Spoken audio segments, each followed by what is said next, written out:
E a equipe hoje estamos, né, eu, Marcelo e a Samantha, nós vamos falar do Centro Espírita no Mundo.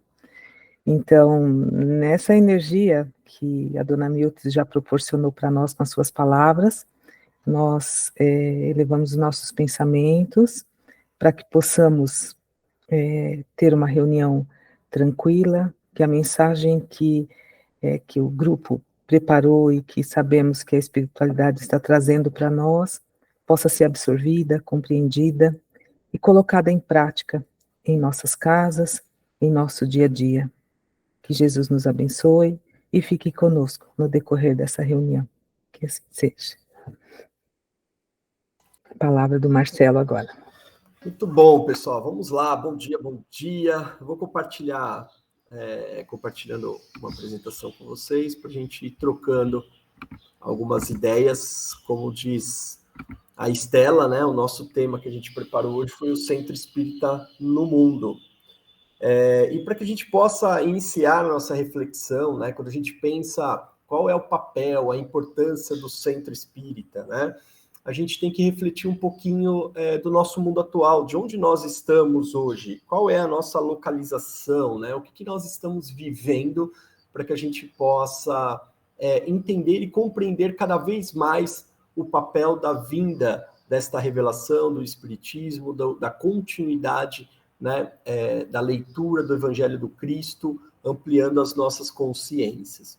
Então, a primeira coisa que eu provoco vocês, quando a gente olha para esse mundão afora, né, mundo Terra ainda, planeta Terra, né, porque a gente já está chegando em outros mundos, mas pensando aqui onde nós estamos vivendo, na nossa reencarnação atual, né, eu queria fazer uma primeira provocação deste mundo atual, fazendo a primeira pergunta para vocês começarem a dizer, no ponto de vista de vocês, quais enfermidades da sociedade atual que vocês enxergam? O que vocês enxergam como enfermidade atual? Quais as enfermidades do nosso planeta atual? O que vocês conseguem trazer? Eu falaria ansiedade. Ansiedade. Pode falando, Leila, pode falando, pode soltando. Depressão. Depressão. Eu percebo o culto à estética, ao exterior, a beleza que está, sim, prejudicando muitos jovens. Eles chamam body positive em inglês, né? O Renato Orgulho e egoísmo. Perdão, Ayrton, repete. Orgulho e egoísmo. Orgulho, egoísmo. O Renato colocou indiferença no chat. Ganância. Ganância. Ganância, quando a gente olha a ganância, você diz para o lado material, busca da matéria, Cláudia? Isso. Busca do material. Falta de Deus, a Sandra colocou aqui, né? Cícero, pode falar. Individualismo e falta de respeito. Individualismo e falta de respeito. Vocês, vou até complementar, né? Vocês acreditam que isso é algo do agora? Tipo, no passado não tinha ansiedade, depressão, orgulho, vaidade?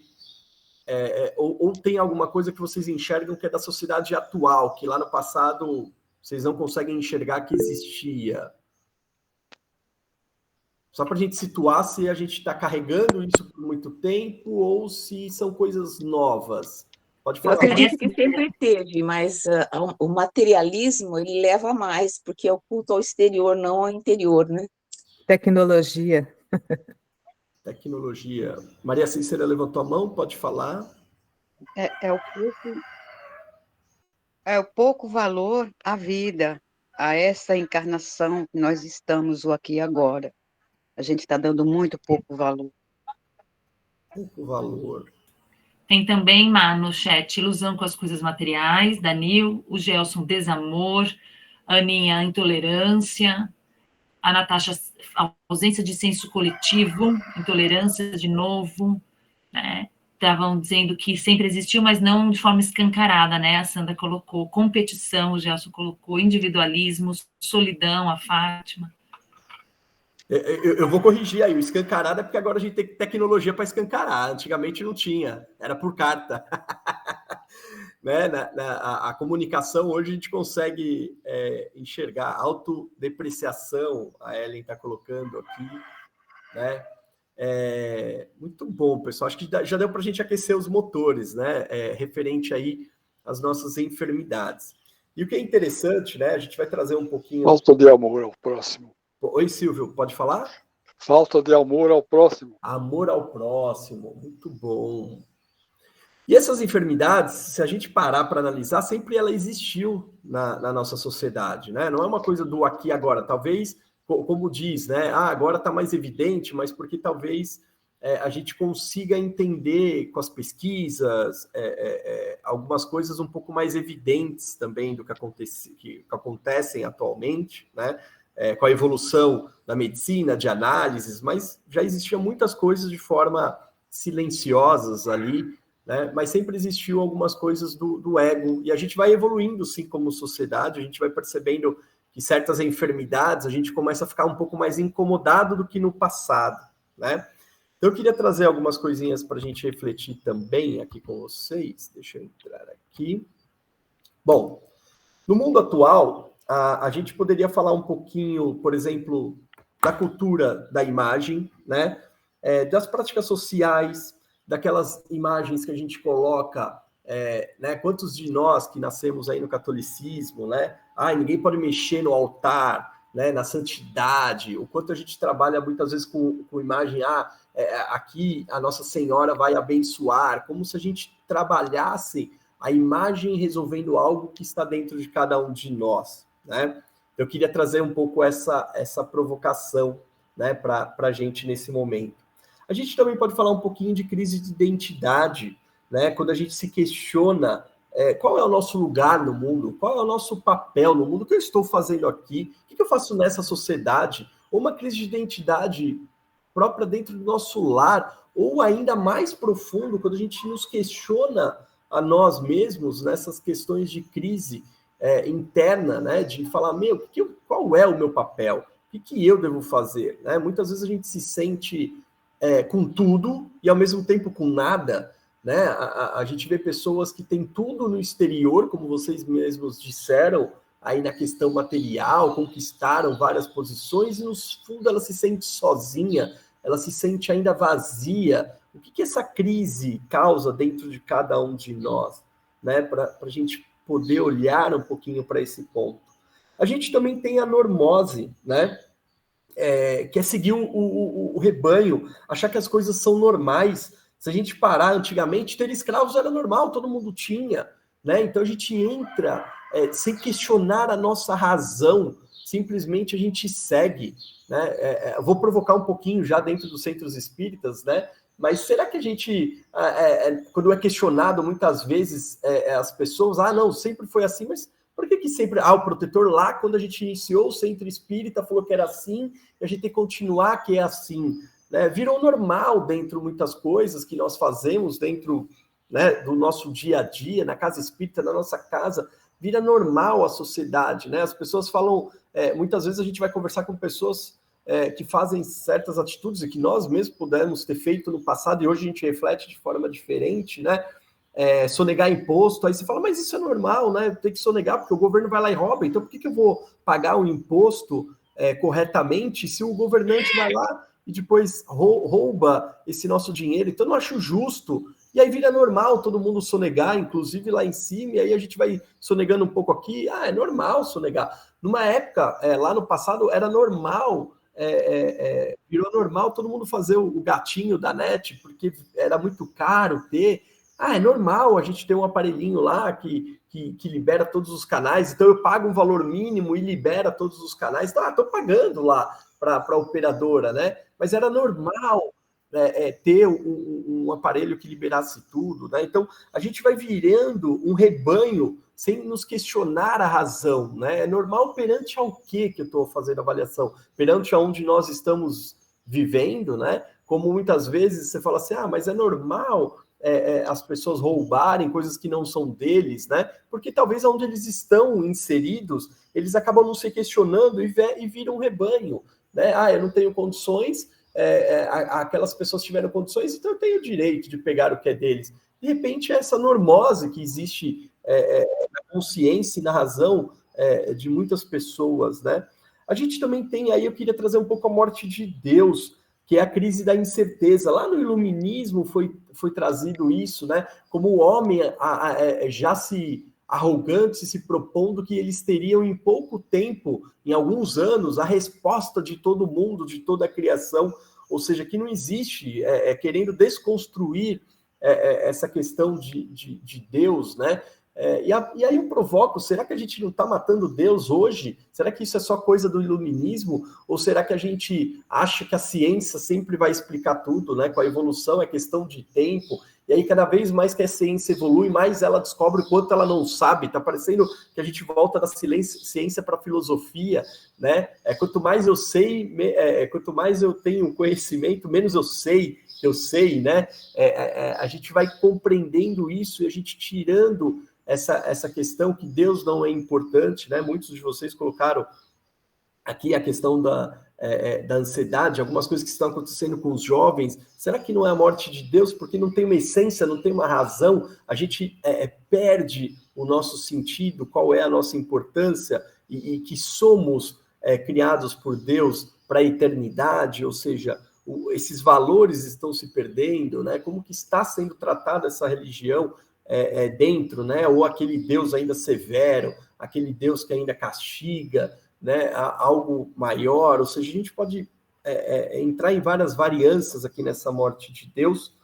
E eu queria fechar com o hedonismo, né? Que defende a busca pelo prazer, a finalidade da vida humana, com paixões, desejos. Acho que talvez isso é uma coisa mais clara, que está todo mundo querendo curtir a vida, que a gente tem que aproveitar o máximo da nossa vida. O que era aproveitar essa vida, né? O que é ter essas paixões, viver isso, né? E ficar naquela dúvida, né? Que muitas vezes a gente se questiona, eu vou para que lado que eu vou? Eu saio do relacionamento, entro em outro relacionamento, a gente tem que curtir tudo, todo mundo curtir a todos, tem que ter as oportunidades. Aí muitas vezes usa Deus, né? Mas se Deus me permitiu, é porque há uma oportunidade para a gente usufruir de tudo isso, né? E a gente esquece muitas vezes da nossa razão, né? Tudo me é lícito, tá? Tudo me pode, tudo nos pertence. A questão é, será que tudo é lícito nós fazermos? Tudo realmente eu preciso fazer, né? Se tudo eu posso, né? Então a sociedade está entrando muito no mundo atual no esse tudo eu posso, né? Todos os desafios eu posso. Deus criou tudo isso para que a gente pudesse usufruir e usar e ter os direitos, né? E a gente acaba ignorando, indo nessa normose que tudo eu posso, né? E fazendo, muitas vezes, a gente nos faltar algumas bases referente a isso. Então, eu trouxe essas provocações para a gente esquentar um pouco mais aquela primeira pergunta. E eu vou soltar a segunda pergunta para vocês. O que nós continuamos fazendo, do ponto de vista de vocês, dentro dos centros espíritas? Será que realmente nós não estamos passando por nada disso? Será que... eu vou até abrir um pouco mais a câmera aqui, né? Será que a gente superou tudo isso do que nós estávamos vindo e do mundo atual que nós estamos dentro da nossa casa espírita? Será que nós estamos utilizando a razão e o questionamento? Será que as pessoas permitem ser questionadas no centro espírita? Porque os padres, os pastores, imaginam, você é expulso se você é questionado. E no centro espírita, será que nós não estamos trabalhando muitas vezes com normose ali? Porque sempre foi assim? Então é essa provocação que eu queria.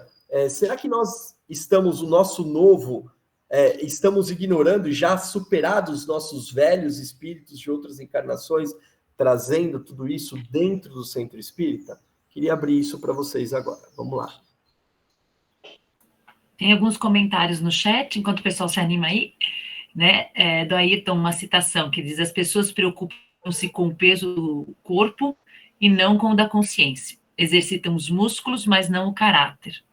A Nil colocou: lidamos com as coisas do mundo conforme a lei dos homens, sem considerar que somos espíritos imortais, sujeitos às leis divinas. A Fátima coloca que a ansiedade não é só com jovens, né?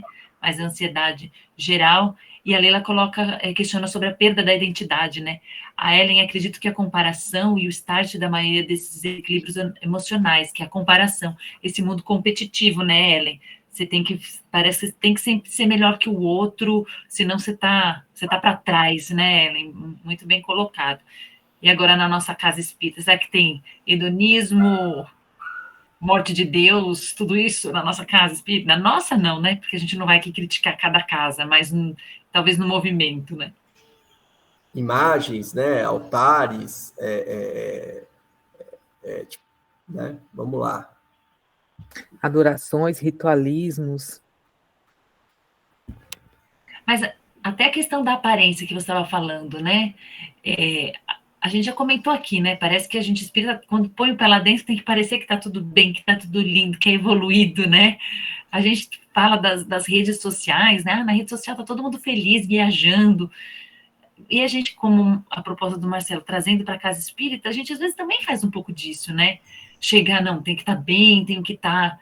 Não sei, eu sinto um pouco disso, até em mim mesmo, não, tem que estar...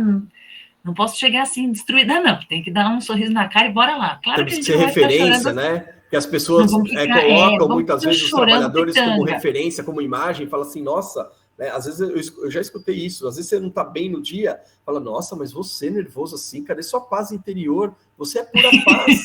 Aí você fala assim, perdi minha paz, céu, né? A gente perde, né? A gente ainda é imperfeito, e as pessoas vão criando imagens perante ao seu posicionamento referente, né, aquelas suas transformações, isso também vai transformando em imagem.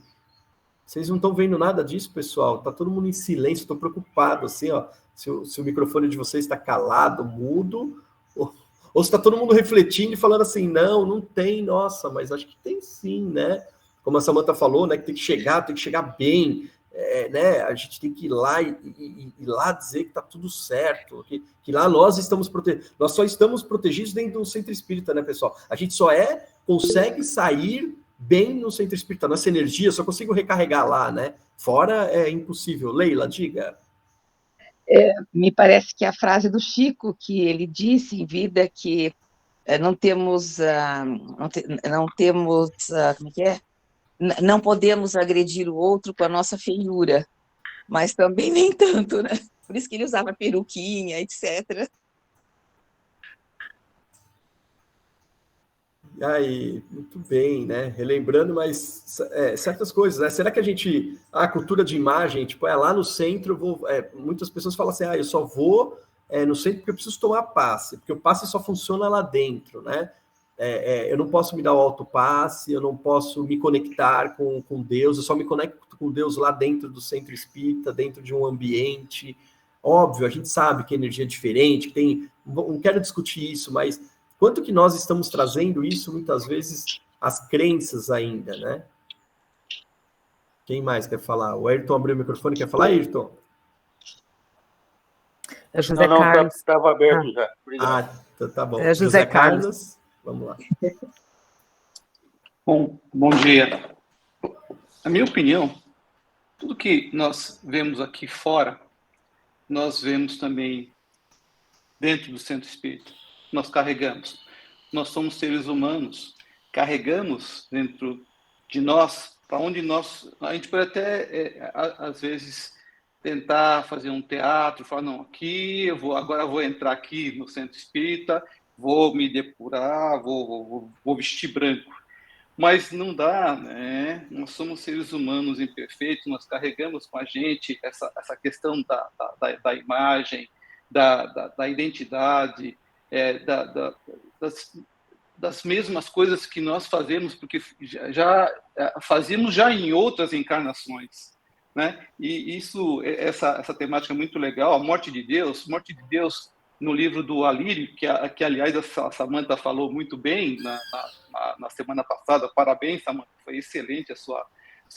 Você me motivou a comprar o livro, e ele fala muito, né, da cura espiritual da depressão, e ele fala desta morte de Deus, que muita gente, mesmo espíritas, pensam que realmente tem a fé raciocinada, mas não tem, mas falham.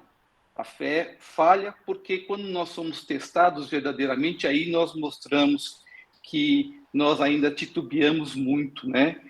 E então é isso. E só finalizando, me lembrou muito quem pode, né, quem sabe pode muito, quem ama pode mais, do Vanderlei Oliveira, que fala exatamente dessas situações do centro espírita, né? E que nós carregamos, mas justamente por estarmos lá, por termos a nossa fé e acreditarmos em tudo aquilo que nós acreditamos, nessa bendita doutrina, que nós temos a responsabilidade de puxarmos o melhor de nós, né? Mas é o grande desafio.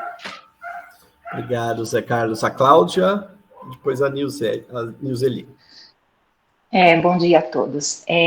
Na minha opinião, o que eu percebo, assim, uma grande dificuldade, de um modo geral, para os tarefeiros das próprias casas, é a dificuldade de se abrir e passar pelo acolhimento, né, com receio de sofrer um julgamento mesmo. Então, a gente vê muitos tarefeiros de uma casa procurando acolhimento em outra casa, né? Passar pelo acolhimento de outra casa por medo, né? Desse julgo. E isso, de uma certa forma, é uma questão do orgulho, né? Que a gente tem de sermos falhos, né? Então, além de realmente, né? A gente ainda não consegue não julgar, né? Por mais que a gente tente, ainda é um exercício e tanto, né? Mas ainda acho que mexer com esse lado do nosso orgulho de sermos falhos como tarefeiros é uma coisa bem difícil. Eu acho que é uma das dificuldades que eu acompanho algumas casas, né? Já participei trabalhei em outras casas e eu senti essa dificuldade. Obrigado, Cláudia. Nilzeli? Então, tem algo que eu fiquei pensando aqui com a sua pergunta, que aconteceu na casa espírita que eu frequento, que é assim, eles nos incentivam, né, a todos os trabalhadores, eles, eu digo, o pessoal mais experiente, os líderes, né? Eles nos incentivam a um equilíbrio entre o estudo e o desenvolvimento moral. Eu penso que em algum momento faltou, a gente percebeu que ora a gente pende para um lado demais, ora a gente pende para o outro demais. A pandemia nos mostrou que faltava estudo. Nós tínhamos um grupo muito bom, muito unido, com amizade, com valores morais, mas as pessoas não estavam sabendo lidar ali justamente com a mediunidade, com as expectativas, as coisas se exacerbaram e isso veio à tona, eu acho que mostrando um pouco disso, que na casa espírita nós não somos muitas vezes levados a perceber a necessidade desse equilíbrio, que não dá para priorizar o desenvolvimento intelectual em detrimento do moral, mas também o moral sem o intelectual acaba criando ali lacunas e enfim. Eu penso que lidar com a expectativa da pessoa que chega na casa espírita querendo soluções é o maior desafio. E muitas vezes a gente acaba criando os mecanismos para atender essas expectativas, sem lembrar desse desenvolvimento pessoal, dessa construção individual. Obrigado, Nilzeli. Muito bom. Temos algumas coisas no chat aqui, ó. O Renato colocou: estamos instalando em nossa casa espelhos pelas paredes, assim, quando todos entram, não tem como não olhar para si mesmo. Pode até tentar, mas será convidado a antes olhar para sua própria imagem, né? Mas esses espelhos são especiais, mostram por dentro, né? Muito bem. Que mais tem? A Leila: diferentes papéis exercemos como linguagem corporal, né? ela lembrou da roupa ao sair do hospital, né, como gestora, e da tarefa espírita chocava essas roupas com roupas sociais, né, então, às vezes, a roupagem, né, então a imagem se comunica, né. Acho que existem, sim, porque acabamos levando para dentro do centro espírita um pouco o que somos fora dele, né, então dogmas que não devem existir, muito, muito legal isso, né, ter essa consciência, né. Quanto à nossa prestação ou representação dentro do centro espírita, o Paulo colocou aqui também, e aí ele fala da frase de Santo Agostinho, né? Momentos assim, sentia-se-me cansado e triste por minhas próprias dores, porém a missão de consolar-vos era muito mais importante que qualquer dor ou solidão que eu pudesse sentir, então me levantava e pregava, né? O próprio Chico tinha uma coisa, né? O Divaldo fala muito isso da responsabilidade, que acho que é quando Deus está muito vivo dentro de cada um de nós, né? Pode falar, Delva, você levantou a mão aqui. Bom dia, primeiro pedir desculpa que eu cheguei atrasada, né? Eu queria só emendar um pouquinho o que a Nilce falou, porque pior, na pandemia mostrou para a gente muita falha nossa dentro da casa espírita, falha da estrutura da casa espírita em relação a nós, e um fanatismo, gente, assustador. Eu não sei se a gente olha com muita crueza, muita dureza para fora, mas eu peguei, assim, vendo que muitas vezes nós não somos espiritualistas, a gente é muito materialista. Eu acho que todos esses itens que vocês colocaram, Marcelo, do grupo, tem a ver com a velha luta do materialismo e dos nossos segmentos, principalmente espiritual. Essa normose que você está falando, ela vem do consumismo, né? Hoje eu tenho que estar mais linda e melhor do que ontem, porque é isso dentro das casas espíritas. A gente não pode achar que a casa espírita é a parte do mundo, porque ela é o reflexo do mundo dentro de uma religião, de uma filosofia, concordo? Porque é por aí, né? Então, eu peguei, às vezes, muita gente agindo como se não fosse espiritual, se não fosse uma casa espírita. A gente percebe, por exemplo, a competição. Eu tenho que ser um médium melhor que você. Pior, eu sou o melhor médium e Deus fala através de mim, para prevalecer as minhas vontades e o que eu acho. A gente vê isso. A casa que não tiver isso, me dá um endereço que eu quero conhecer, porque faz parte de um processo nosso.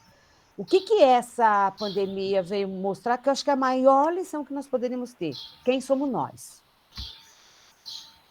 Eu vejo as pessoas falar, mas olha, fulano mudou na pandemia, tá outro. Não, ele teve coragem de ser o que ele é. Isso é ruim? Não é. Porque dentro da casa espírita, se não acontecer isso, continuamos brincando de casa santa, né? Porque no espiritismo todo mundo lá é santo. Então, o materialismo, ele está predominando. E isso faz parte para a gente refletir o que a gente quer da agora para frente. E se as casas espíritas não mudarem a posturas, nós vamos diminuir, já está diminuindo muito. A gente não tem noção. Mas, por exemplo, aqui, se alguém for de alguma uso e liderar por aí, ela está sabendo das histórias, né? E pior, diminuindo muito, trazendo coisas que não são do espiritismo para dentro da casa espírita para atrair público, que isso é um grave defeito, nós vamos fazer o que nós fizemos lá atrás com o cristianismo, né?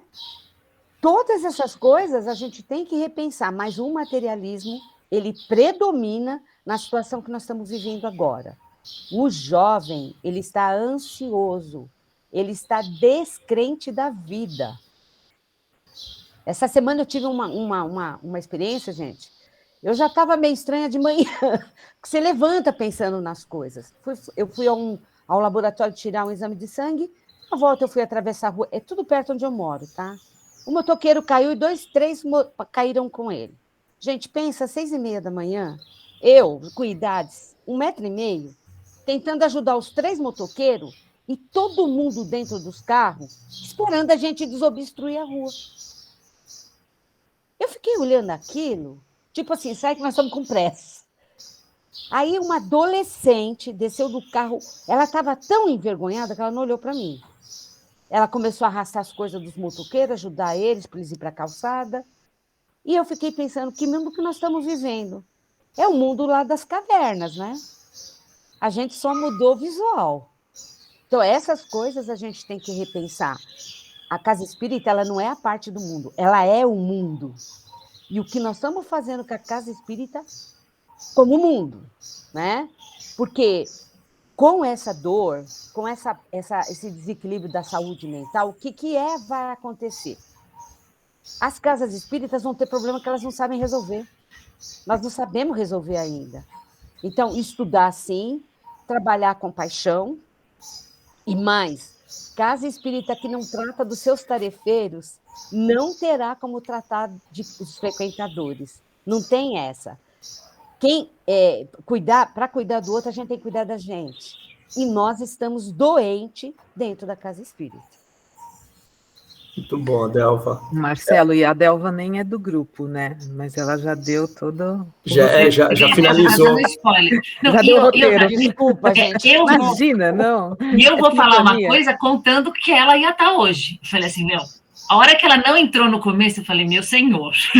Mas ela já chegou. E ela já estava no grupo, ela vai nas nossas reuniões de noite, a dela. Vai, ela dorme com a gente. Desculpem, não é que... Brincadeira. É uma coisa que me é muito cara, eu tenho muito interesse nisso. E, eu estou fazendo um mundo de curso, coisas pequenas, rápidas. Eu tenho uma neta. O que eu vou deixar para minha neta? A minha preocupação também é essa. Sabe, eu vou ter vergonha de mostrar uma casa espírita para ela, e ela é uma extremamente religiosa, mas uma casa espírita que não é o que o espiritismo prega. Obrigada, Adelva. Muito bom. Ellen, vou abrir para você, que aí eu vou fechar para passar para a Samanta, que a Samanta tem coisa boa para vocês ainda. Vamos lá. Ellen, diga. Na verdade, o que eu ia dizer é só um complemento do que eu estava falando agora, que eu acredito que é uma boa parte da negligência que a gente acaba cometendo nas casas espíritas hoje, que é justamente a gente começar com esse atendimento fraterno dentro da própria casa espírita, né? Um exemplo é às vezes aquele resgate, não sei se essa seria a palavra adequada, daqueles tarefeiros que, por exemplo, ele não apareceu naquela atividade.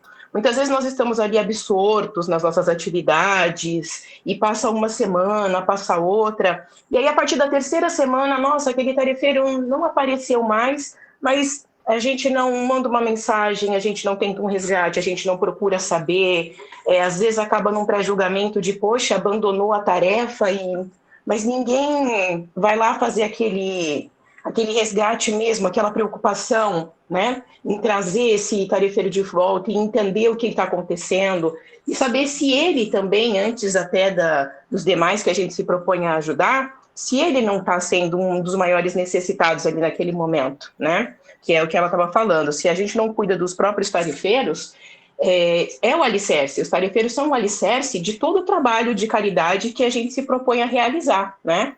Então, era só um complemento disso que ela estava mencionando. Maravilhoso, Ellen, obrigado, viu? A Fátima também colocou no chat, só para encerrar aqui do chat, né? Que Deus permitiu tudo, que a casa espírita é um lugar de estudo, mas que falta humildade de aprender juntos e doar o conhecimento de cada um ali como escola de aprendiz. Então, essas novas oportunidades. Então, pessoal, só para a gente encerrar essa parte aqui, né, para passar para a Samanta dar como continuidade, né?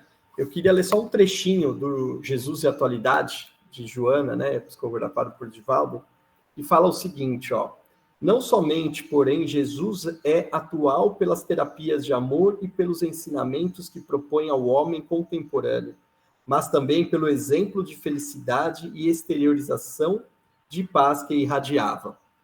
Enquanto as ambições desregradas conduzem as inteligências ao paroxismo e à alucinação da posse, da fama, da glória, das disputas cegas, ele ressurge na consciência moderna em plenitude jovial e amigo, afortunado pela humanidade e a segurança íntima.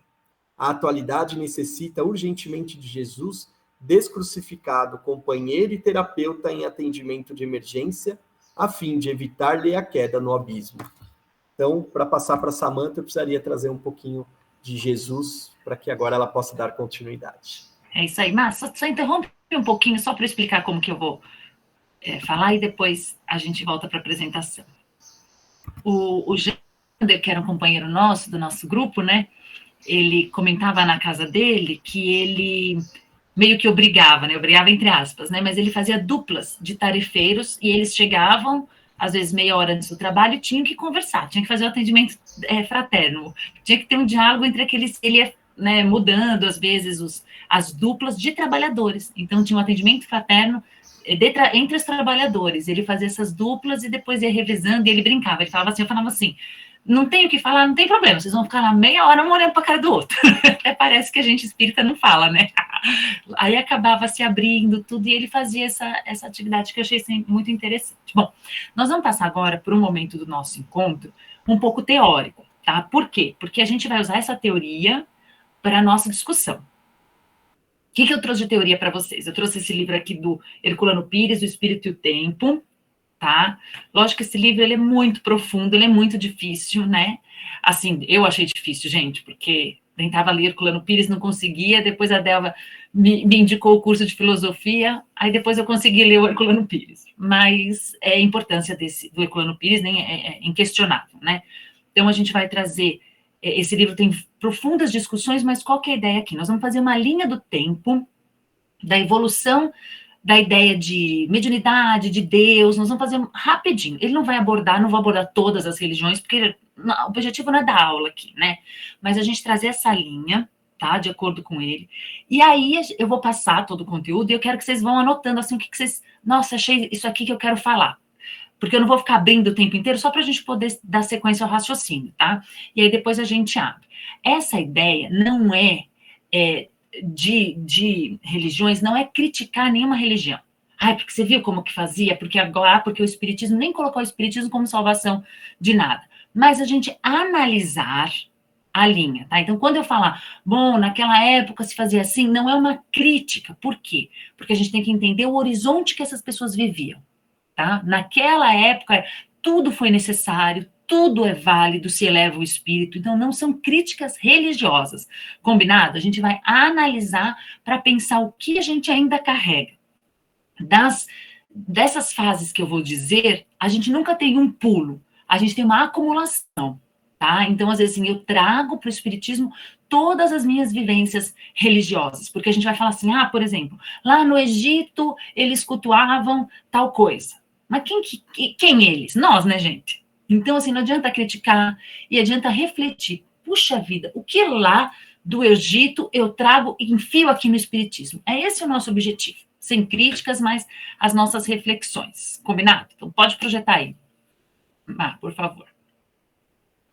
Então, primeiro ele vai falar, o Herculano Pires, né, da importância disso. Então, ele diz assim, olha, o conhecimento dos processos históricos é indispensável ao espírita para imunizá-lo contra as deturpações místicas ou supersticiosas da doutrina, tão comuns no mundo que, apesar de se orgulhar do progresso científico, ainda não se libertou da sua pesada herança mitológica.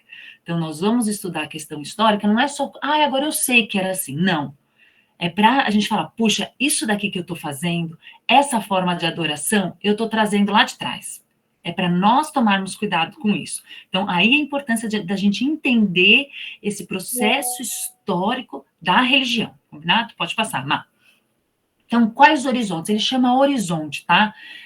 Porque ele diz que o horizonte ele vai dar a ideia de como eram as coisas naquela época. Então, ele vai dizer o seguinte, olha, nós tínhamos lá um horizonte tribal, onde existia um mediunismo primitivo. O que era, gente? Adoração à pedra, adoração às plantas, aos vegetais, a gente tem a litolatria, que era adoração às pedras, a zoolatria, que é a adoração aos animais, e depois a mitologia. Se a gente for pensar na zoolatria, na Índia até hoje a gente tem a zoolatria, não tem?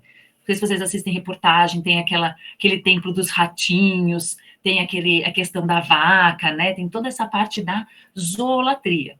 Da litolatria também a gente ainda tem em alguns lugares a questão das pedras. A gente também tem que pensar em alguns comportamentos, e aqui é para a nossa reflexão, hein? Alguns comportamentos de pessoas que se desligam de qualquer religião de conduta moral para cultuar a natureza. Então, pessoas dizem assim, eu não sigo nenhuma religião, eu cultuo a natureza. é importante sabermos as energias da natureza, tudo isso, ninguém está questionando. Mas existe, às vezes, uma fuga de transformação moral de atitude da pessoa e ela passa a adorar a natureza como sua religião e não se transforma, não transforma suas atitudes nisso. É permitido, gente? Tudo é permitido. Nós temos que falar assim, peraí, isso aqui, essa fuga que eu estou fazendo, será que não é uma litolatria? Né? Será que não é uma zoolatria? Então, eu tenho que pensar nisso. Como eu disse, a gente nunca vai ter uma passagem direta de um ciclo para o outro. Então, por exemplo, a gente vai ver que lá no Egito, se vocês já viram alguns filmes, algumas reportagens, aqueles history, nós vamos ter aqueles deuses com cabeça de animais, né? Então, tem lá Anubis, que tem aquela cabeça de cachorro, certo? Horus, que é a cabeça de coruja. Então, a gente vai tendo que o quê? O homem, ele vai tentando se livrar do horizonte anterior para entrar no próximo, mas ele vai aos poucos, né? Então, a gente tem a zoolatria, junto com agora a mitologia. Então, o homem com cabeça de cachorro, né? Então, a gente está tentando evoluir. Então, eu tenho um mediunismo primitivo. Depois, no horizonte agrícola, eu tenho o culto aos ancestrais. Que ancestrais são esses? Não é os nossos ancestrais de bisavô, tataravô. É da formação. Então, aqui ele entra bastante na questão do Egito, então, da criação, de Osíris, né? Então, eu já tenho os deuses ali sendo cultuados. Depois ele passa por um horizonte que ele chama civilizado, que é o mediunismo oracular. Então, vamos lá. O que é o oracular? Eram das pitonísias, lembra? Das adivinhações, oráculo de Delfos. Então, eu ia buscar Deus, eu buscaria conexão com o divino, e essa espiritualidade, vamos dizer assim, entre aspas, numa outra pessoa. Né? Então, vamos lá. Deus, o divino, estava onde? Lá nas pedras no começo, na pedra, no animal. Depois ele passa por uma mitologia, por um ser, por um deus. Deuses, né? Não Deus, para deuses. Que aí no ancestral. Quando eu chego no oracular, eu já começo a me aproximar desse Deus. Eu consigo me comunicar através de um oráculo. Esses oráculos, como a gente traz das pitonísias, né? Então, elas incorporavam de forma inconsciente, né? Algumas faziam até barulhos e diziam ali o futuro. Pergunta agora as nossas provocações. Será que a gente ainda trabalha com mediunismo oracular na casa espírita? E vocês vão ver que ele escreveu mediunismo bíblico e mediunidade só no espiritual. Vou colocar por quê. Então, será que a gente ainda trabalha? Será que as pessoas ainda vão nos trabalhos mediúnicos trabalhar e no final gosta de perguntar uma coisinha meio que particular pro oráculo, médium, oráculo, né? E eu lembro uma vez que eu fui num lugar e assim que acabou a sessão, a moça perguntou assim, aproveitando, eu gostaria de perguntar se o meu filho deve ou não prestar faculdade em Santos. E eu fiquei olhando para oracular, né? Só que a gente tem que pensar assim, nós trazemos esse oracular dentro da gente. Então, assim, também não é uma coisa que está muito afastada, e a gente tem que perceber, acabar com isso, não pode, não pode. Não estamos falando em não pode. Estamos falando, deixa eu perceber o que eu estou trazendo aqui de outras vivências, de outras encarnações em que eu tive contato com Deus, né? Como foi esse contato? Será que ainda está em mim? Tá. Como eu vou fazer para trabalhar? E vou trabalhando aos poucos, não é? Isso pode, aquilo não pode, eu não posso mais isso. Mas eu me vejo, às vezes, nesse oracular. Como, por exemplo, vou contar para vocês, né? Que vocês são todos meus amigos. Aí, outro dia, entrei na salinha de autopasse, não muito tempo, tá, gente? Porque eu tô no oracular ainda. Aí eu entrei, tinha que tomar uma decisão lá na casa espírita mesmo. E eu, ai, meu Deus, me ajuda, né? Pedindo para as freirinhas lá do Joana. Aí eu falei, será que eu tô fazendo certo? Não tô querendo oracular mesmo. Queria que elas respondessem, faz ou não faz, né? Para me ajudar. E aí eu só senti assim, com a mão no meu ombro, e eu vi assim, nitidamente, a freirinha dizer, Samantha, vai trabalhar. E eu falei, tá bom, levantei e fui trabalhar, né? Porque eu estava no meu oracular ainda. Então a gente traz. Os espíritos não vão nos comunicar, não vão dar caminhos? Claro que vão. Mas nós vamos nos colocar em sintonia, vamos orar e não cobrando deles as soluções que muitas vezes são nossas. As nossas casas acabam colocando em sistema oracular algumas decisões que são nossas. Então a gente traz esse oracular. Até em coisas assim, bom, se bater a porta que é para eu ir, se fechar a janela é porque não sei o quê, né? E a gente fica pensando, meu Deus, mas que espírito de luz está batendo porta essas horas, né? Está disponível ali para bater a porta para me dizer se é sim ou não, né? E a gente quer essas coisas. Normal. faz parte do nosso processo, né? Mas a gente tem que se policiar, se vigiar e falar, não, Samantha, olha lá, você no oracular ainda, vamos tentar melhorar isso. O que você está jogando para o outro decidir, que é sua decisão e você está fugindo, né? E a gente tem que... E depois, no final, no último slide, que eu comentei da Delva, que ela fez uma provocação na outra semana, que ela dizia assim, o quanto a gente está criando de dependência nas casas espíritas, né? Só num assistencialismo. E durante todo o meu trabalho, eu pensei muito no que ela falou, né? Então, quanto a gente está criando essa dependência das nossas atitudes no oráculo, e estamos nos eximindo disso. Bom, depois veio o horizonte profético, que é o mediunismo bíblico, que eram os profetas. Aí, os profetas já falavam de forma mais consciente, eles já estavam mais conectados a uma espiritualidade superior. Lembra, a pitonísia não, ela incorporava, era um negócio meio fantástico, vamos dizer. O profeta não, né? Ele vai ter essa ligação, mas também o que vai acontecer, como o Marcelo colocou, o profeta é inquestionável. Então, será que nós não estamos com profetas dentro da nossa casa espírita?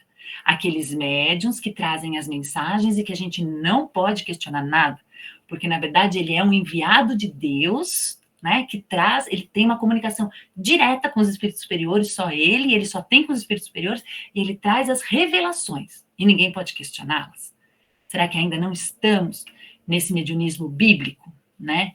E aqui a gente vai ter uma transição muito importante, a gente vai ter a transição de Jeová para Deus Pai com Jesus. Então, nós chamamos o Deus Jeová, que é o monoteísmo, né, quando a gente vai ingressar ali no monoteísmo, e o Deus Pai de Jesus. Eu vou voltar uma coisa que eu esqueci, só para falar, né, quando a gente falou da mitologia, então tinha assim, ó, o Deus, os lares, que eram os deuses das casas, né, tínhamos, por exemplo, Deus da guerra, não temos, quando a gente assiste esses filmes, Deus da guerra, vários tipos de deuses, né, Afrodite, e todas essas deusas, e a gente olha e fala, nossa, eles tinham vários deuses, né, e na lei de adoração, os espíritos trazem sobre os patronos, né? Então, se a gente falar aqui, quem que é, por exemplo, Deus das causas perdidas? Né? Santo Expedito, né? Aí, Santo Antônio, Deus do amor, né? Do namorado, dos relacionamentos. A gente acaba só mudando as coisas, mas elas continuam da mesma forma. E esse é o questionamento que esse livro vem trazer para a gente, né? A gente tem os patronos que Kardec fala, na verdade é Kardec, porque é comentário dele, né? Na lei de adoração. Então, a gente tem que observar como as coisas vão se perpetuando, sem a gente perceber, como disse o Marcelo, sem a gente questionar. Então, a gente tem Jeová, voltando lá, e Jesus nos apresenta o Deus como Pai. Essa parte de Jeová e Deus como Pai, guarda aí, que eu tenho um slide que fala que, é tão linda a parte que ele fala disso daí, que eu até quis trazer para vocês escrito. Bom, e a gente chega num horizonte espiritual, com o quê? Com Kardec, né? Com a revelação, com a doutrina espírita, nós vamos ter uma mediunidade. Pode passar para o próximo slide para eu explicar essa questão do... Bom, olha o que ele diz. No horizonte agora espiritual, o homem só atinge a mediunidade positiva no horizonte espiritual que surge com o espiritismo. Somente com o espiritismo, a mediunidade se define como condição natural da espécie humana. Recebe a designação mediunidade e passa a ser tratada de maneira racional e científica. Então, ele vai dizer o quê? Por que era mediunismo antes? Porque era o fenômeno, não se entendia, não se questionava. Com o espiritismo, nós vamos ter os estudos de Kardec para trazer a questão racional e científica do que está acontecendo. E aí ele vai fazer uma diferença. Pato espírita, o fenômeno, é a manifestação mediúnica. Espiritismo, interpretação racional das manifestações mediúnicas. Então, isso aqui é importante porque a gente não vai ter preconceito com religião, a gente não vai julgar a religião, não é nada disso. Mas a gente tem que dar nome certo às coisas, senão a gente se confunde, né? O fulano tem cuidado, tem medo de perder. Não, é ciúme doentio, né? A gente tem que começar a nomear as coisas como elas são, para a gente não se enganar, né? Isso aí é vender e não é preconceito. É preconceito. Sabe, a gente tem que começar a nomear as coisas, inclusive no espiritismo. As pessoas falam assim, eu nem posso falar que eu sou espírita, que você é que eu sou da Umbanda. Eu digo assim, Sabe quem confunde mais as pessoas? Os próprios espíritas. Mas você também, olha, você fala que você é espírita, e você coloca lá Cosme Damião, Iemanjá no seu Facebook. A pessoa não entende mesmo, né? Então a gente tem que entender. Porque não pode pôr Iemanjá? É porque é uma outra linha. Não existe estudo, raciocínio, não foi feito esse estudo científico como feito pelo espiritismo. Então a gente tem que entender. Fato espírita. Eu posso ter um fato espírita na igreja evangélica? Posso. Alguém pode incorporar? Eu posso ter um passe? Posso. Mas não é espiritismo, porque é o fenômeno. Agora, eu posso ter um fato espírita dentro da casa espírita? Posso. Quando a gente trabalha a mediunidade como medianismo, que a pessoa incorpora, ninguém estuda, ninguém analisa, tudo, né? Vira só o fenômeno pelo fenômeno. Então, a gente tem que entender o que é fato espírita e o que é espiritismo, né? Então, ele vem fazer essa diferença, por quê? Porque antes a gente só tem medianismo, só fenômenos. Tem casas que trabalham só como fenômeno? Tem. Vamos condenar, vamos dizer que ninguém está falando nada disso. Nós vamos entender que aquela casa, que aquele lugar está naquele horizonte cultural. Ponto. Sem preconceito, sem julgamento. Mas saber, ter a mente clareada e analisar as coisas. Para o próximo. Má. Olha que eu falei do Deus Pai. Olha que coisa linda que Jesus traz, né? Deus Pai de Jesus transcende o Deus familiar de Abraão, Isaac e Jacó. O Deus evangélico, né, de Jesus, não é guerreiro, mas amoroso e justo. Não faz discriminações, não exige culto externo, não quer intermediários. Como Pai universal, o antigo Javé tribal atinge dimensões cósmicas. É o Deus dos homens, dos anjos, da terra, das outras moradas que existem no infinito. Eu acho lindo porque a gente se perde nesse conceito de Deus, né? Então ele vem dizer que o Deus, a mudança de Jesus, a importância de Jesus, né, nessa caminhada é porque ele transforma Deus. E a gente ainda tem Deus como esse Deus que vai punir. A gente pede perdão a Deus como se ele ficasse chateado, né? A gente ainda age dessa forma, mesmo na casa espírita. Ele é amoroso, ele é justo, ele não faz discriminação. Se eu sou filha dele, como eu vou praticar discriminação de qualquer que seja? E aqui, olha o que ele traz, não exige culto externo. E a gente pergunta, quanto culto externo a gente faz na casa espírita? Quanto a gente fica querendo agradar a Deus, chantageando ele, né? Para ver se ele se vende, para fazer o que a gente quer. Não quer intermediários. E a gente tem tanta gente intermediária com Deus, a gente não acessa Deus diretamente, a gente vai lá e pede para alguém, né? Olha a coisa, o Pai universal, né? O Pai de dimensões cósmicas, e a gente ainda fala, né? Porque o Deus do Espiritismo parece, o Deus da igreja tal, o Deus ele é cósmico, e ele não, é universal, é para todo mundo, não é? O Deus dos fulanos, porque só o espírita se salva, então a gente quer levar a família inteira no centro para ver se todo mundo se salva, porque só lá vai se salvar. Porque só o Deus lá do Espiritismo que salva todo mundo, né? Então a gente tem que pensar nesse conceito de Deus, o quanto isso é importante, porque isso está arraigado em nós, né? Então acontece alguma coisa errada, a gente já levanta, poxa Deus, né? Fala alguma coisa, desculpa, meu Deus, bate na boca, né? A gente ainda tem isso, e é normal, só que a gente precisa prestar atenção. É esse o nosso convite de hoje. E mais atenção quando a gente está na casa espírita, porque às vezes somos nós que estamos levando isso para dentro da casa. E o próximo mal, o horizonte espírita, olha que legal, né? Até esse momento, até antes do horizonte espiritual, o ser humano é estar ligado a condições animais, diferenciando-se das outras espécies apenas pela razão. Há deuses e homens. Os deuses são entidades espirituais superiores que vivem nos intermúndios com o privilégio da imortalidade. Os homens são criaturas efêmeras, escravizadas ao solo. Mas quando a evolução mediúnica abre as perspectivas do horizonte espiritual, o homem descobre que ele e os deuses são semelhantes, e por isso mesmo se eleva sobre a condição humana, atingindo a divina. Tornar-se divino é o próprio destino do homem. Olha a importância do espiritismo, né? Antes do espiritismo existiam os deuses lá e nós aqui. E quando Jesus vem no espiritismo, que eu digo porque é a retomada do Cristo, né? Quando ele diz, vós sois deuses. Ele não falou isso para, ai, que bonito, vou agradar vocês, vós sois Deus, para vocês ficarem felizes. Não, vós sois deuses, ele estava explicando isso para a gente. Não existe essa diferença, né? Eu e o Pai somos um. Então, todas essas falas, a gente vai interpretando por esse foco, né? E o Espiritismo, ele tira o homem da sua animalidade, do seu menor, e traz ele para um ser divino. E a gente não age assim. A gente ainda age como, por exemplo, quando a gente pensa em espíritos, como a gente pensa Dr. Bezerra e tudo isso, é como se eles estivessem ali nesse intermúndio, né? Superiores. Não existe essa, entre aspas, superioridade nem inferioridade.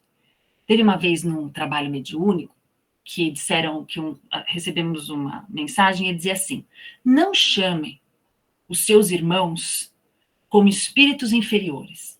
Inferiores ao quê? A vocês? A evolução é individual. Ele nunca será inferior porque a lei do progresso não permite. O desenvolvimento é dele, no processo dele, não tem como ele ser inferior. E talvez você, se estivesse naquela condição dele, estaria em pior situação. Então, quando a gente fala superior, inferior, a gente tem que tomar esse cuidado. Eles estão à nossa frente, porque tiveram outras oportunidades, né? Mas não cultuar esses espíritos e adorá-los, porque não é do feitio de um espírito elevado, de luz, que já conquistou, né, alguma elevação, não lhe agrada o culto e a adoração, não é próprio deles. E a gente, às vezes, permanece nesse processo. Pode parar Tem a pergunta, né, Má? Então, a pergunta, desculpa. Pode parar a pergunta. Vocês conseguem identificar no movimento espírita práticas, requisitos de outras épocas da religião? Eu vou só contar uma pode tirar, Má, sem problema. Por exemplo, aqui no Espírito e Tempo, que a gente está usando, ele vai explicar que existia uma prática pagã. Quando acabava a colheita, eles pegavam o pão e molhavam no vinho. E eles tinham a cultura de que o pão era Ceres, que era do material, né, a deusa que provia o material, e o vinho, que era Baco, que depois nós demos uma desvirtuada no Baco, né, gente? Já ficou, mas ele significava alegria, ele significava a vida. Então, eles faziam esse movimento que significava essa união. E aí ele fala para a gente refletir o seguinte: antes de Jesus partir, o que ele fez na última ceia? Ele pegou o quê, gente? O pão, né? E o vinho. E aí ele fez essa união e disse o quê? Fazer isso em memória de mim. Ou seja, eu vou partir amanhã. Mas lembrem-se, eu não sou só um corpo. Eu sou um corpo que tem um espírito. Era essa mensagem, né? Que ele queria. Eu brinquei, eu falei, ele falou isso o tempo inteiro da pregação. E acho que no final ele falou, bom, deixa eu pegar aqui e fazer bem feito para esse pessoal, para ver se eles entendem, né? E a gente achou que ele quisesse ser lembrado, que ele quisesse... Não era isso, ele estava mostrando. Quando vocês lembrarem de mim, lembra que eu não fui, que eu não desapareci, que eu sou um corpo, sim, mas que eu tenho um espírito. E a gente deve fazer esse processo todo dia quando acorda. Eu sou um corpo que tem um espírito. E a gente vai agir dessa forma no mundo. Então, a pergunta é essa, que eu falei demais, né? O que vocês acham que a gente ainda carrega? E voltando para o que eu falei da Delva, né? Esse assistencialismo o tempo todo. Então, eu não dou esse divino para a pessoa, esse poder dela. Eu pego, você está com um problema, nós vamos colocar em todos os grupos mediúnicos. Tem problema, gente, colocar nos grupos mediúnicos o nome? Não tem. Não é isso que nós estamos falando. Mas a pessoa, ela dispara, coloca o nome dela, da família, em todos os centros, em todas as casas, em todos os trabalhos, e não faz uma prece. Porque ela terceiriza, né? E a gente gosta desse atendimento, de mostrar que está sendo bom para os outros, e cria esse processo que é recíproco. A Telinha vai falar daqui a pouco da questão da prece, de uma forma bem, bem linda que ela trouxe para a gente. Mas eu queria saber aqui para vocês, o que vocês acham? Nós temos mais uns 10 minutinhos. A Giseli colocou aqui no chat, né? O Espiritismo, como evangelho bem compreendido e vivenciado, nos liberta de nossas reminiscências e vícios morais. Carregamos a dependência de soluções externas, né? Isso. A Fátima falou para você continuar explicando. Opa, é que a Fá é minha amiga. E aí, gente, mais uns minutinhos. Aí a gente já passa para a Telinha falar um pouquinho. Não, senão vão comentar. Eu vou chamar pelo nome, conheço Tá todo mundo chegando no tempo atual. Você trouxe todo mundo para lá, tá todo mundo voltando para essa encarnação. Todo mundo voltou para a encarnação. O pessoal tá tirando areia do Egito ainda, das chinelas. Vai, Delva. Eu estou pensando aqui das pedras que a gente gosta. Das pedras que a gente gosta. Nós somos um mix do nosso passado. E tirar ele de uma vez, a gente não consegue. Não tem jeito. Amanhã eu vou falar tudo que a Samantha falou, porque está correto. Uma outra coisa que eu gostaria de colocar, Samantha, e você foi muito feliz na escolha, tá, do texto. É muito querido Herculano Pires, né? Aliás, um grande convite a gente começar a estudá-los na Casa Espírita, para a gente entender melhor esse evangelho que a gente ainda não entende. O pessoal acha que essas coisas são para a gente tirar o evangelho da nossa vida. Pelo contrário, é para trazê-lo como Jesus queria que nós aprendêssemos, né? E a gente não aprende. Mas a gente tem uma história muito grande. Se a gente for olhar, muito do que a gente tem dentro de casa, que a gente às vezes quer levar para a casa espírita, é fruto dessa nossa história de vida, né? Nós somos infinitos, mas a gente foi criado, tá? E a gente absorveu muita coisa. Até para a gente poder chegar até onde nós chegamos aqui. A gente não faz, por que aconteceu isso comigo? Graças a Deus que aconteceu. Chegamos aqui. Só o que a gente não deve, eu acho que esse é o grande compromisso com a espiritualidade, com essa filosofia maravilhosa que Jesus nos trouxe, o que é que nós vamos fazer agora para frente. Porque não tem nada mais libertador que a doutrina espírita. Não existe. Eu fico, às vezes a gente nas reuniões lá da USE, eu vejo, gente, nós temos uma pérola, é um diamante na mão. O que nós estamos fazendo com esse diamante? Jogando lama nele, querendo lapidar de acordo com a nossa visão. Uma coisa que eu gostaria para a gente refletir também, que tem um pouco a ver com o Herculano. A gente colocar os nossos sentimentos em Jesus e em Deus. A nossa visão de mundo de Deus. Deus, o que ele quer? Que a gente vá todo dia para a casa espírita e seja anjo? Não. Por isso que eu falei do assistencialismo a semana passada, porque tem me incomodado um pouco. Nós estamos numa fase, com esse pós-pandemia, que a gente pode mexer nisso dentro das casas espíritas. Gente, como é que eu condiciono uma pessoa a ir 2, 3 vezes por semana na casa espírita para se tratar? Nesse mundo difícil. Olha, isso são coisas que eu estou mexendo e eu sei que incomoda. Vai segunda no passe de não sei o quê, na quarta passe de não sei o quê, no sábado passe do quê. O que nós estamos fazendo com essas criaturas que estão em dor? Condicionando elas a sair de um lugar e vir para o outro. É isso que o Espiritismo prega? Não é. Pelo contrário, é a liberdade disso. De usar muleta, né? De usar bengala. Então, essas coisas, quem é liderança de casa espírita está na hora de repensar. Não estou falando para tirar o espiritismo, casa espírita nossa, porque nós precisamos. A casa espírita ainda vai ser um lugar de só estudo, mas vai demorar um pouquinho ainda, né? Enquanto isso, vamos trabalhar essas almas que chegam com o nosso carinho, com o nosso afeto, mas mostrando para ela que ela pode tudo se ela estiver na direção certa. Porque nós somos deuses. O deuses é isso. A nossa independência como espírito a caminho do progresso. E Jesus mostrou isso no Evangelho. Ele nunca chegou. Por que Jesus não teve religião? Por que Jesus não escreveu nada? Para mostrar essa independência que nós temos. Mas a gente ainda está começando a amadurecer agora. Alguém escreveu sobre crianças, aí está certinho. Nós somos criança aprendendo a escrever, no alfabeto ainda. Mas a gente tem toda uma eternidade para fazer isso com coragem. E no movimento espírita, se a gente não tiver essa coragem, nós vamos responder por isso perante a espiritualidade superior que cuida da gente aqui nesse planeta. Perfeito, isso mesmo, né? A questão da doutrina espírita, ela é libertadora de consciências, ela vem libertar consciência. Tudo que nos amarra, que não nos liberta, não faz parte da doutrina espírita. Então, o referencial, entre aspas, é fácil, né? Ela vem libertar consciência, o divino em nós, né? Eu acho isso importante. No chat, só para a gente encerrar, vou passar para até a Sam falou, né? Sim, criamos essa dependência com a espiritualidade, cultuamos sim os espíritos superiores, né, Sam? O Marcos colocou uma coisa importantíssima também, imortalidade é um dos pilares, e ainda não interiorizamos nessa realidade. É o viver o hedonismo, é o hoje, é o material, como a gente comentou lá no comecinho. O Rê.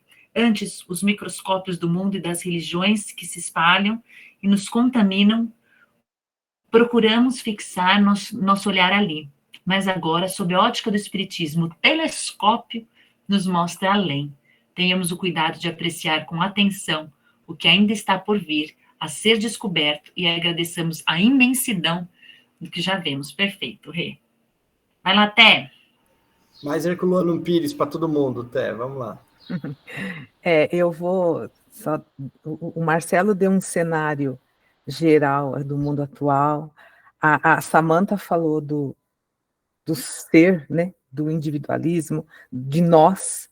Agora a gente tem que ir para o centro espírita, né, ir para o papel do centro espírita. Isso aqui está no livro do Herculano Pires, do Centro Espírita, está bem na introdução. A expansão do espiritismo em nossa terra é incessante e prossegue em ritmo acelerado. Mas o que fazemos em todo esse vasto continente espírita é um imenso esforço de igrejificar o espiritismo, de emparelhá-lo com as religiões decadentes e ultrapassadas, formando por toda parte núcleos místicos e, portanto, fanáticos desligados da realidade imediata. Isso foi bem o que a Samantha colocou já para nós, né? Mas o que eu queria, acho que nem precisa passar os slides, tá, Marcelo? Eu vou já puxar para o tema que é a finalização. Quando a gente fala do que é o papel do centro espírita, normalmente a gente fala assim, é escola, é um hospital, é religião, é filosofia, né? A gente sempre fala isso. Mas a gente tem que colocar também, como disse a Samantha, né, como libertador de consciência, e é esse aspecto que a gente vai abordar, mas um fato que é importante é que todos aqueles que caminham com o centro espírita, ou caminham dentro de uma casa espírita, ou estão próximos, ainda que não queiram, né, ele progride, ele avança, né? Isso é importante a gente colocar. E eu vou só contextualizar o que a Samantha colocou, né? Está no livro Roteiro, de Emmanuel, o Espiritismo é, acima de tudo, o processo libertador das consciências, a fim de que a visão do homem alcance horizontes mais altos. Isso está no livro, e é Emmanuel, né? Mas é libertador de consciência, é isso que a gente está falando, e é o aspecto que nós vamos abordar. Não que os outros não sejam importantes, todos são importantes, mas quando a gente liberta a consciência, quando a gente dá essa autonomia para o ser humano de caminhar, de escolher, de ver que ele pode, ele faz as escolhas certas, né? Mesmo que no meio da turbulência, ele consegue se manter num caminho.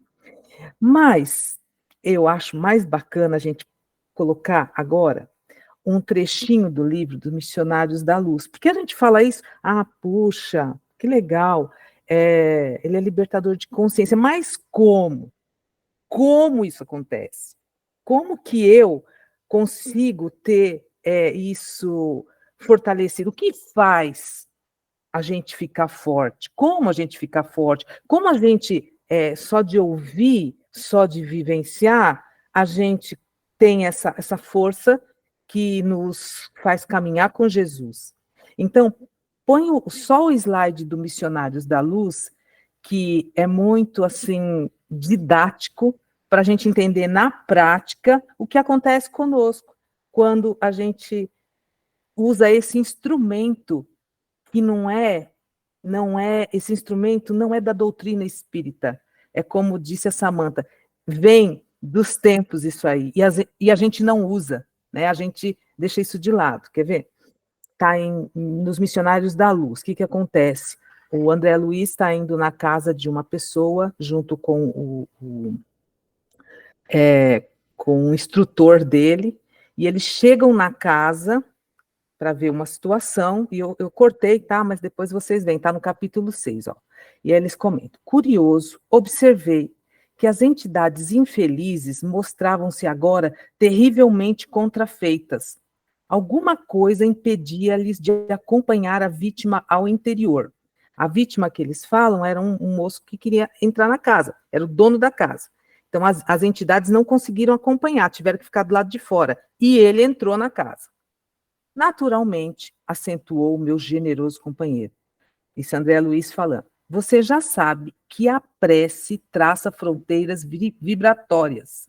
Sim, já observava experiências dessa ordem. Aqui, prosseguiu ele, reside uma irmã que tem a felicidade de cultivar a oração fervorosa e reta. Aí você vai ler e continuar a ler, você pensa, nossa, a pessoa está lá orando, né? Está lá igrejificando. Não. Entramos e enquanto o amigo encarnado se preparava para se recolher, para ir dormir, Alexandre explicava-me o motivo de sublime paz reinante entre as paredes humildes. No entanto, sua companheira, mulher jovem e cristã, garante-lhe a casa tranquila, com a sua presença, pela abundante e permanente emissão de forças purificadoras e luminosas, de que o seu espírito se nutre. Ela não estava orando, ela estava dormindo. Ela estava dormindo nessa situação. Depois vocês podem ler na íntegra. Só que a vivência dela, o dia a dia dela, a comunhão dela era tão forte, capaz de proteger o ambiente da casa dela, em que as entidades não podiam entrar. Olha o instrumento que nós temos. Aí pode pôr o último slide, Marcelo, por favor. O instrumento que nós temos que é capaz de libertar as nossas consciências. É esse aí. É o estudo? É o estudo. É a casa espírita? É a casa espírita. É a escola? É tudo. Mas o poder da oração, o poder da comunhão, né? Achegai-vos a mim e eu me achegarei a vós, ele disse. Então, esse é o libertador que vai nos proteger sem o igrejismo, o anterior, Marcelo, que fala da oração, que também está no Missionários da Luz, que eu até copiei. E o próximo. Isso. Ó, ele fala assim, também está no Missionários da Luz, na continuidade da explicação, que a prece não é movimento mecânico dos lábios, que esse é o igrejismo que a gente estava comentando, que está no livro Centro Espírita, né? Não é repetição no aparelho da mente, é vibração, energia e poder. A criatura que ora, mobilizando as próprias forças, realiza trabalhos inexprimível significação, semelhante estado psíquico, descortina forças ignoradas, que revela a nossa origem divina e coloca-nos em contato com as fontes superiores. Dentro dessa realização, o espírito, em qualquer forma, pode emitir raios de espantoso poder. Os raios divinos expedidos pela oração santificadora convertem-se em fatores adiantados de cooperação eficiente e definitiva na cura do corpo, na renovação da alma e na iluminação da consciência. Iluminando a consciência, a gente se liberta, né? É isso que a gente busca. E agora, aí continua, toda prece elevada é manancial de magnetismo criador e vivificante, e toda criatura que cultiva a oração, como devido equilíbrio de sentimento, transforma-se gradativamente em foco irradiante de energias da divindade. Agora é que vem o questionamento. Como que está isso nas nossas casas espíritas? Como que está essa oração, esse aprendizado, essa ligação com o divino nas nossas casas espíritas, nas nossas casas e no mundo? Esse é o questionamento e a gente tem uns minutinhos ainda para conversar. Aí depois a gente finaliza. Isso, tem mais 5 minutinhos, quem quisesse. E vale a pena também a gente ler a lei de adoração, né? No livro dos Espíritos, porque ele vem falar, né? A adoração necessita de manifestação exterior, ele fala a verdadeira adoração é a do coração, que é isso que até está falando, né? Então, vale a pena a gente ler essa lei de adoração para quando ver algumas coisas na nossa casa ou nos nossos trabalhos, a gente ir lá na lei de adoração e ver se está de acordo, né? Mais comentários aí, mais 5 minutinhos para comentário, alguém quer falar, gente? Alguma coisa pode ser do geral também, né, Té? Pode sim. A gente cortou, assim, por causa do tempo, mas acho que foi... Pode falar, Leila. Muito interessante, adoro quando faz esses links com vários livros, tudo a importância, né, do nosso estudo. Só queria ver se você pode repetir, por favor, a nossa verdadeira libertação, o que você abstraiu do Missionário da Luz, que capítulo lindo, vou estudar hoje esse capítulo de novo. A verdadeira libertação, 3 pontinhos, o que você inseriu nessa resposta de $1 milhão? Coloca lá o slide, Marcelo, por favor.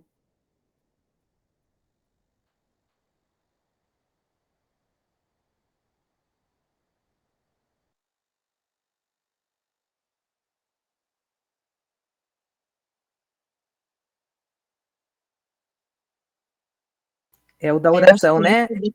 É o da oração, é a explicação do instrutor, tá, Leila? Ele está explicando que é da oração, que é vibração, energia e poder, é isso? Se eu entendi? Eu acho que é alguma coisa, a libertação da consciência, é isso? E para É se a libertar iluminação, consciência, é a iluminação. É aqui, ó, os raios divinos expedidos pela oração santificadora convertem-se em fatores adiantados de cooperação eficiente e definitiva na cura do corpo, na renovação da alma e iluminação da consciência. É aqui. Está tudo na continuidade do capítulo, quando o instrutor começa a explicar para ele o poder da oração, né? É muito, muito engrandecedor para nós ver o poder que nós temos e às vezes a gente não faz uso disso e a gente fica querendo, a gente quer estudar, claro que liberta, né? A gente conhecer, mas a gente tem o poder maior, que é ele que vai iluminar, é ele que vai nos dar poder, é a oração que vai dar esse poder que a gente busca de transformador. Pode falar, Del. Eu queria compartilhar uma experiência minha com a oração com uma aluna.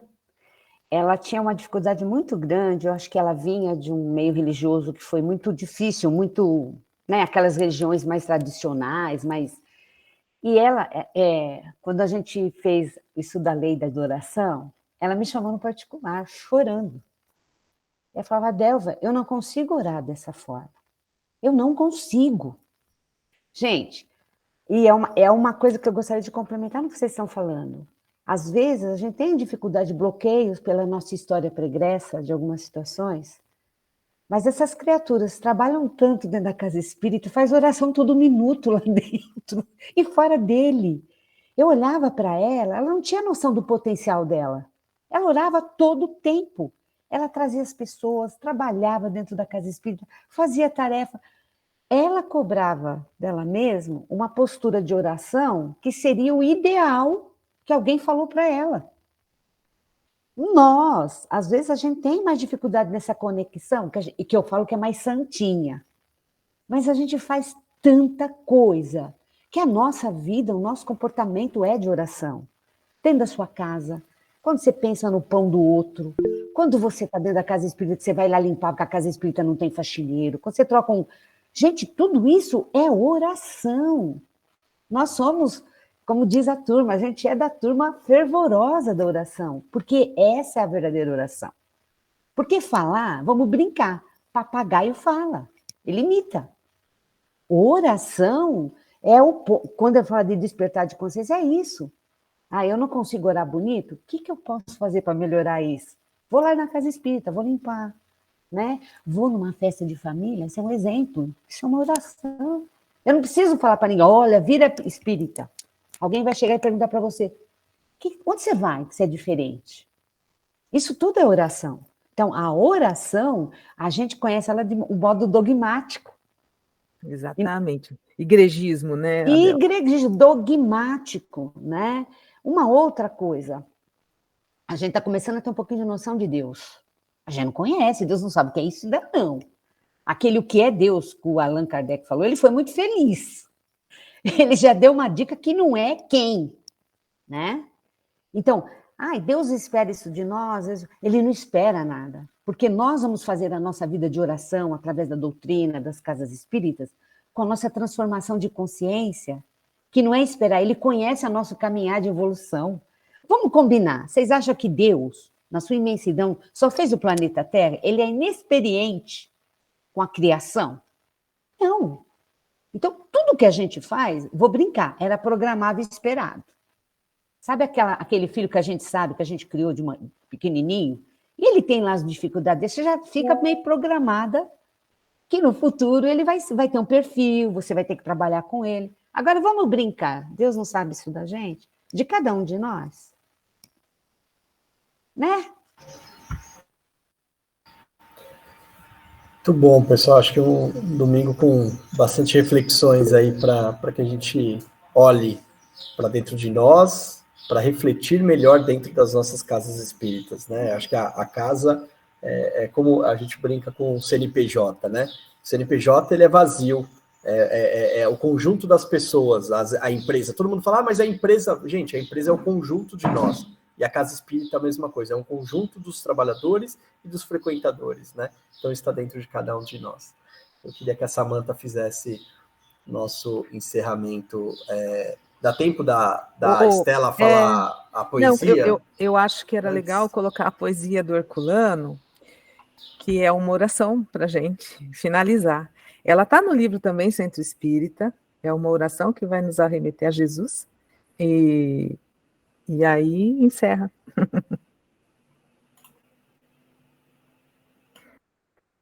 A poesia chama Sandálias Semeadoras, está no início do livro. O Centro Espírita nasceu das sandálias de Jesus, que nunca, nunca morreu, nem de lança, nem na cruz. Jesus desapareceu para os vaidosos da terra, mas logo reapareceu para a gente de sua terra. As sandálias de Jesus nunca deixam de andar, sozinhas, cheias de luz, para as terras espantar. Essas sandálias vazias vão por caminhos e ruas, sem festas nem fantasias, sob sóis e sob luas. Param humildes e calmas na soleira de uma porta, batem solas como palmas, entram por baixo da porta. Há desespero e aflição. Quem sofre e geme lá dentro? As sandálias já se vão, mas fica na casa um centro. Herculano Pires, o Centro Espírita.